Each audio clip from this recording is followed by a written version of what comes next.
And now we're starting with cluster B, but before we do here, I would like to quiz you. So cluster A is representative of what kind of thought processes and behaviors? Pause this video a minute if you don't think of the answer immediately, and then turn it back on for the answer. And the answer, of course, is odd and eccentric thought processes and behaviors. What about cluster B? And the answer to this one, A, is dramatic and erratic. Dramatic and erratic. We all know what dramatic means. What does erratic mean? And you might have known that it means it changes a lot, right? And then what about cluster C coming up here in a little bit? And the answer to that one is anxious and fearful. So thought processes and behaviors that are anxious and fearful. So now we are looking at cluster B. And cluster B, the first one that we're going to examine here is antisocial personality disorder. Remember, I told you that you need to get really good notes on these disorders. You can't just go with what's on the slide. You want much better notes than that. And you might have noticed already that there's some overlap in syndrome. I've given you some little cues for teasing some apart, some of the disorders apart from each other, because there is some overlap of symptoms. In fact, a couple of the symptoms that we see in antisocial, we're also going to see in like narcissistic personality disorder. So what's really important is that when you make a judgment on the test or on our practice case studies or in the videos that we look at in a little bit in this lecture segment, that you look at the big picture before coming up with your guess on the diagnosis. You really need to look at the big picture. You can't just look at one or two symptoms, or it's too easy to get one of these wrong. So antisocial personality disorder is characterized by a disregard for the rights of others. So a disregard for how the consequences of your behavior might affect others. And it says here in the slide, a conduct behavior. Okay, so conduct behavior always, but you can even look back in childhood records because this is oftentimes recorded in school before anybody is actually diagnosed with antisocial personality disorder, with a personality disorder, right? When they're in school, even grade school and younger. So what we mean by conduct behaviors, though, well, for children, it could be running away. And for people of any age, it can be pathological lying, theft, arson, vandalism, getting into fights with people. The most extreme, which most people with this disorder don't engage in at all, but in the most extreme ends, we're talking rape and murder even. Okay. People with this disorder tend to be manipulative and exploitative. So they tend to exploit others without any remorse. Okay? They can be very deceitful. They can be charming, but they can also be very deceitful.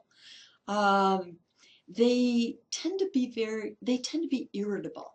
And if they're irritated enough, okay, can be physically aggressive. There's some impulse control problems here.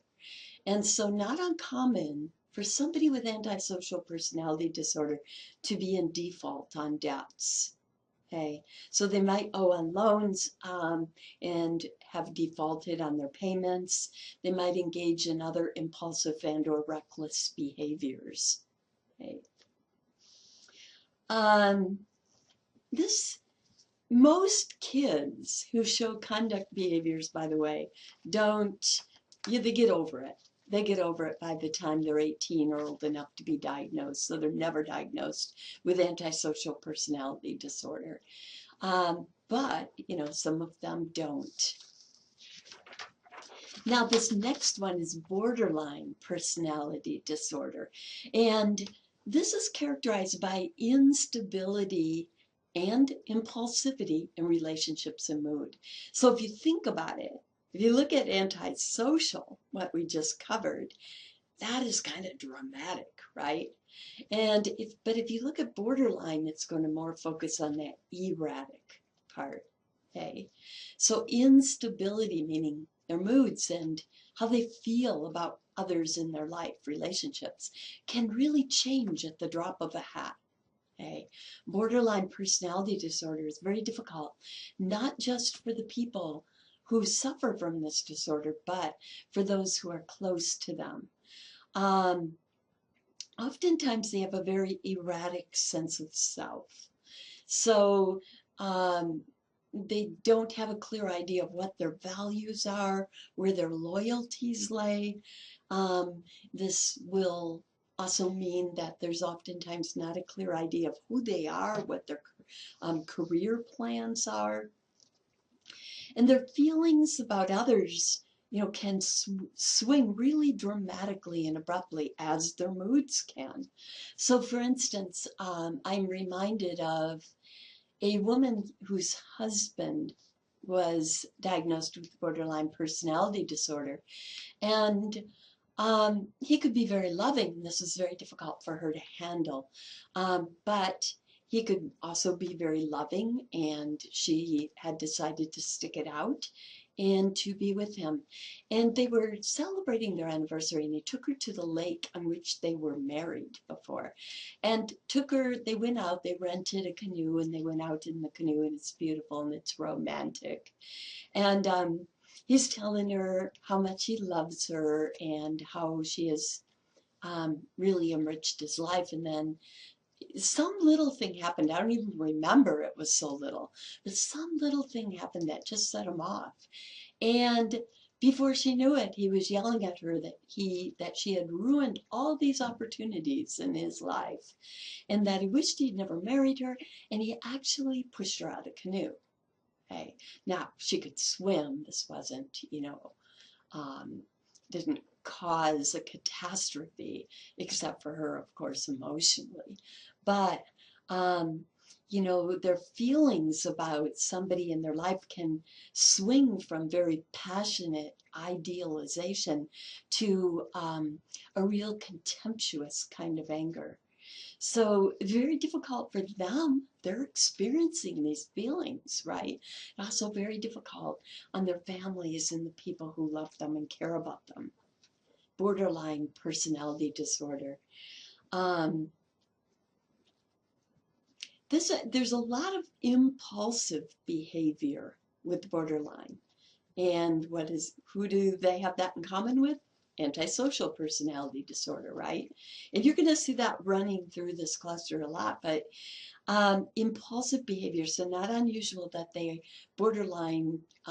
people with borderline personality are addicted to something. Now that something can really vary. And, it might be gambling. It might be alcohol.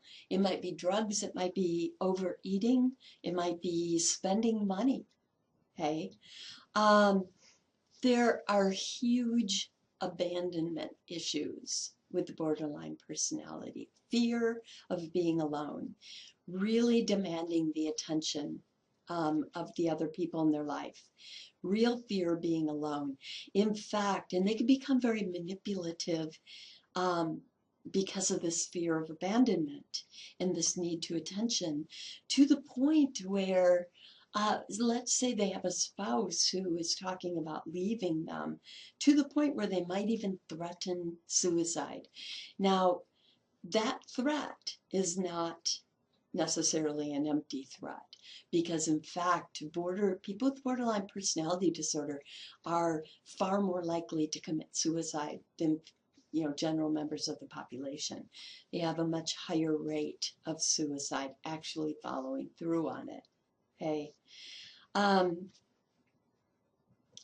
There was a movie that was out. It's an older movie, but some of you might be familiar with it, where I think it might be Richard Gere in it, but it's called Fatal Attraction. And the female main character in this movie really It shows a lot of signs of borderline personality disorder. And actually, you're sitting on the edge of your seat all the way through this movie because you cannot figure out if she's going to do him in or if she's going to do herself in. And so again, that movie is called Fatal Attraction.